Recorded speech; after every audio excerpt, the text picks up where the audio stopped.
Salamu sana mpendwa mtazamaji wa MHAE TV. Karibu tena katika kipindi chetu cha mkate wa leo.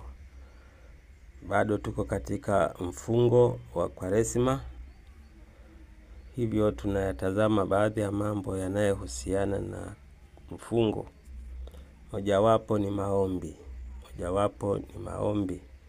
Na tunaitazama sala ya Bwana, tuko katika kuitazama sala ya Bwana.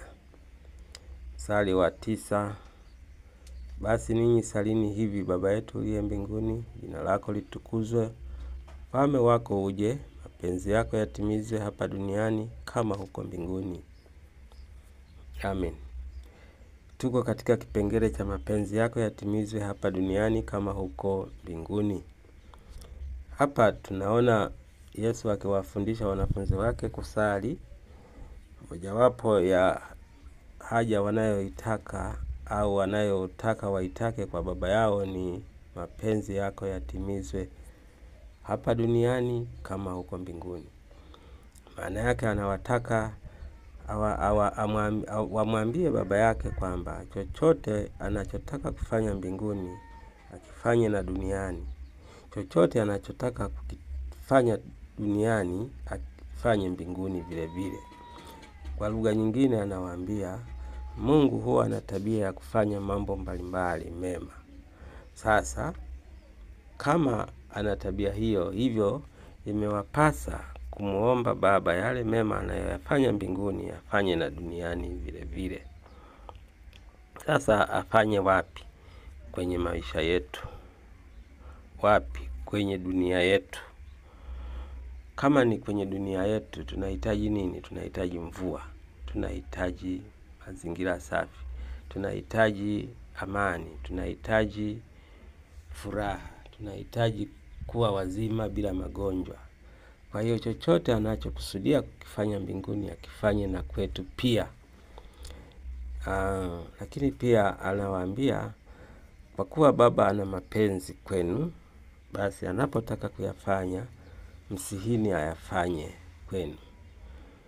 Kwa mfano, ukimtaka Baba afanye ndoa yako kuwa safi, inawezekana. Mapenzi yako yatimizwe duniani kama mbinguni. Maana yake akitaka watu wa mbinguni wabarikiwe, basi atubariki na sisi. Akitaka kuwaponya watu wa mbinguni, atuponye na sisi. Akitaka watu wa mbinguni wacheke, atuchekeshe na sisi. Maana yake akitaka kuwafurahisha wa mbinguni, atufurahishe na sisi huku duniani. Chochote ambacho anataka kufanya mbinguni akifanye na kwenye maisha yetu vile vile. Kwa hiyo Mungu ana uwezo wa kufanya kwenye ndoa zetu, ana uwezo wa kufanya kwenye biashara zetu, ana uwezo wa kufanya kwenye maofisi tunakotumika, anaweza kufanya mashambani, kwenye mazizi ya mifugo, anaweza kufanya popote, barabarani, anaweza kufanya kwenye michezo, popote anaweza kufanya. Kwa hiyo kazi kubwa tulionayo ni kumwambia Baba, timiza mapenzi yako.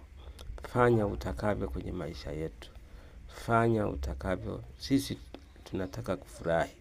Kwa hiyo maana yake tumtake aje atufurahishe.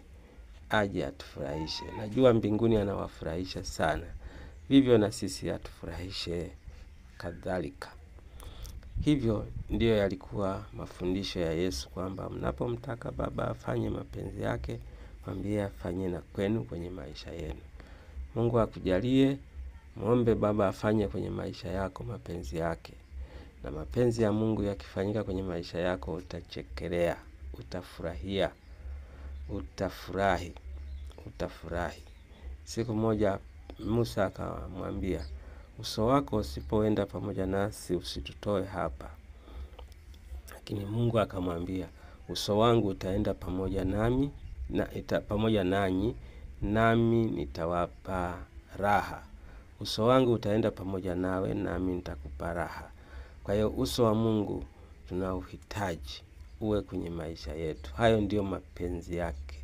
Kwamba mapenzi yake au uso wake unapokuwa pamoja nasi, lazima tufurahi tu. Mungu wa mbinguni akubariki.